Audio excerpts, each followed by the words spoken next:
Anthem by Ayn Rand.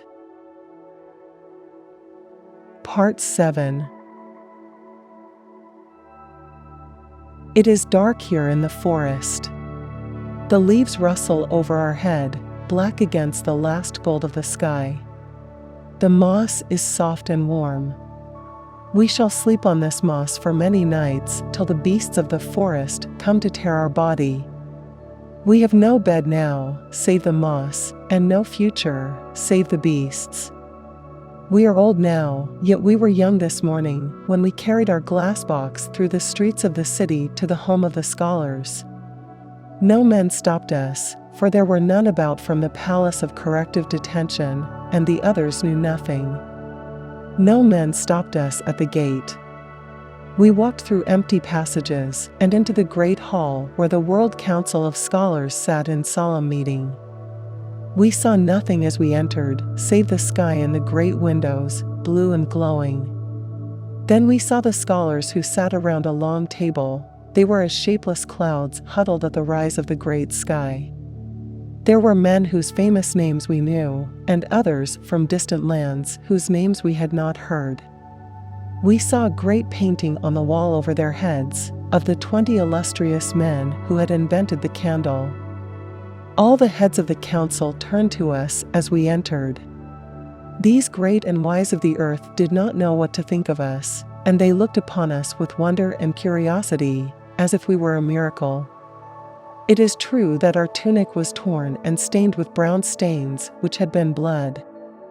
We raised our right arm and we said, "Our greeting to you, our honored brothers of the World Council of Scholars." Then Collective 0-0009, the oldest and wisest of the council, spoke and asked, "Who are you, our brother? For you do not look like a scholar."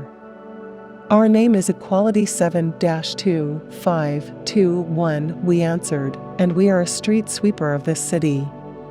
Then it was as if a great wind had stricken the hall, for all the scholars spoke at once, and they were angry and frightened.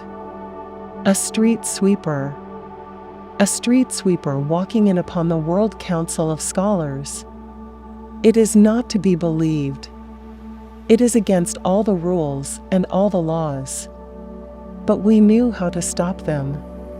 "Our brothers," we said. "We matter not, nor our transgression.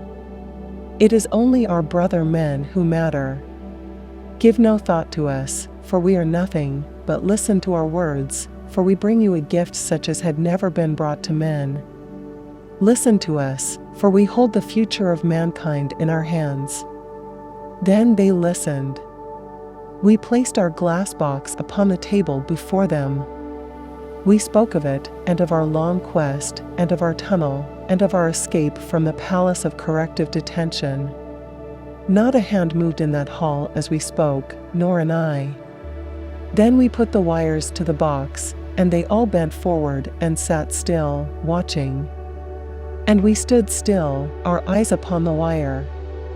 And slowly, slowly as a flush of blood, a red flame trembled in the wire.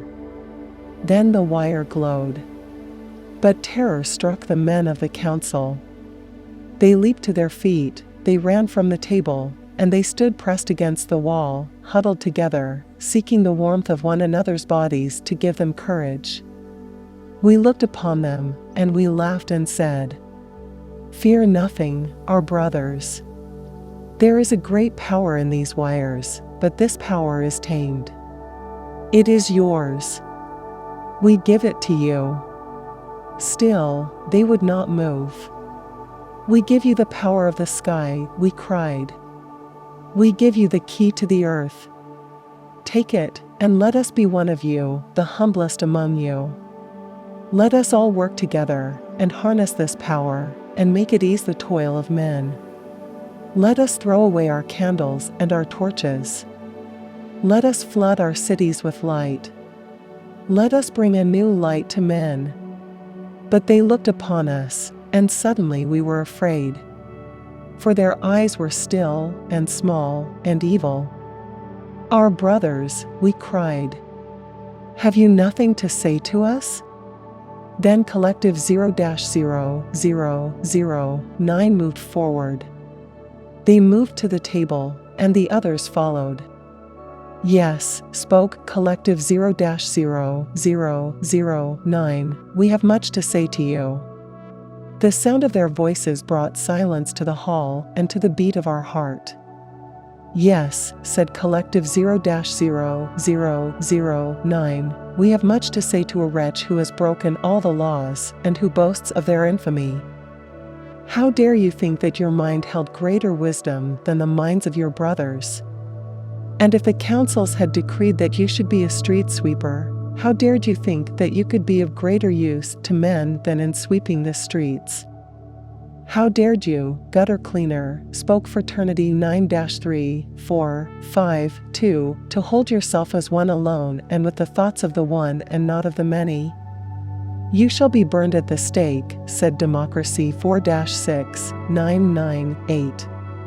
No, they shall be lashed, said Unanimity 7-3-3-0-4, till there is nothing left under the lashes. No, said Collective 0-0009, we cannot decide upon this, our brothers. No such crime has ever been committed, and it is not for us to judge. Nor for any small council. We shall deliver this creature to the World Council itself, and let their will be done. We looked upon them and we pleaded. Our brothers, you are right. Let the will of the council be done upon our body. We do not care. But the light? What will you do with the light? Collective 0-0009 looked upon us, and they smiled. So you think that you have found a new power, said Collective 0-0009. Do all your brothers think that? No, we answered. What is not thought by all men cannot be true, said Collective 0-0009. You have worked on this alone? Asked International 1-5537. Many men in the homes of the scholars have had strange new ideas in the past, said Solidarity 8-1164, but when the majority of their brother scholars voted against them, they abandoned their ideas, as all men must. This box is useless, said Alliance 6-7349. Should it be what they claim of it, said Harmony 9-2642, then it would bring ruin to the Department of Candles. The candle is a great boon to mankind, as approved by all men. Therefore it cannot be destroyed by the whim of one. This would wreck the plans of the World Council, said Unanimity 2-9913, and without the plans of the World Council the sun cannot rise. It took 50 years to secure the approval of all the councils for the candle, and to decide upon the number needed, and to refit the plans so as to make candles instead of torches. This touched upon thousands and thousands of men working in scores of states. We cannot alter the plans again so soon. And if this should lighten the toil of men, said Similarity 5-0306, then it is a great evil, for men have no cause to exist save in toiling for other men. Then Collective 0-0009 rose and pointed at our box. This thing, they said, must be destroyed. And all the others cried as one. It must be destroyed. Then we leaped to the table. We seized our box, we shoved them aside, and we ran to the window. We turned and we looked at them for the last time, and a rage, such as it is not fit for humans to know, choked our voice in our throat. You fools! We cried. You fools! You thrice-damned fools! We swung our fist through the window pane, and we leapt out in a ringing rain of glass. We fell, but we never let the box fall from our hands. Then we ran.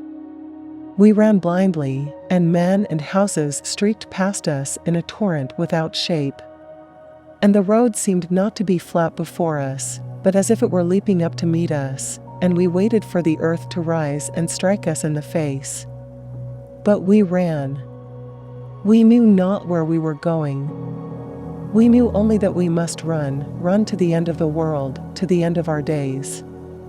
Then we knew suddenly that we were lying on a soft earth and that we had stopped. Trees taller than we had ever seen before stood over us in great silence. Then we knew. We were in the uncharted forest. We had not thought of coming here, but our legs had carried our wisdom, and our legs had brought us to the uncharted forest against our will. Our glass box lay beside us. We crawled to it, we fell upon it, our face in our arms, and we lay still. We lay thus for a long time. Then we rose, we took our box and walked on into the forest. It mattered not where we went. We knew that men would not follow us, for they never enter the uncharted forest. We had nothing to fear from them. The forest disposes of its own victims. This gave us no fear either. Only we wished to be away from the city and from the air that touches upon the air of the city. So we walked on, our box in our arms, our heart empty. We are doomed. Whatever days are left to us, we shall spend them alone. And we have heard of the corruption to be found in solitude. We have torn ourselves from the truth, which is our brother men, and there is no road back for us, and no redemption. We know these things, but we do not care. We care for nothing on earth. We are tired. Only the glass box in our arms is like a living heart that gives us strength. We have lied to ourselves. We have not built this box for the good of our brothers. We built it for its own sake. It is above all our brothers to us, and its truth above their truth. Why wonder about this? We have not many days to live. We are walking to the fangs awaiting us somewhere among the great, silent trees. There is not a thing behind us to regret. Then a blow of pain struck us, our first and our only. We thought of the golden one. We thought of the golden one whom we shall never see again. Then the pain passed. It is best. We are one of the damned. It is best if the golden one forget our name and the body which bore that name.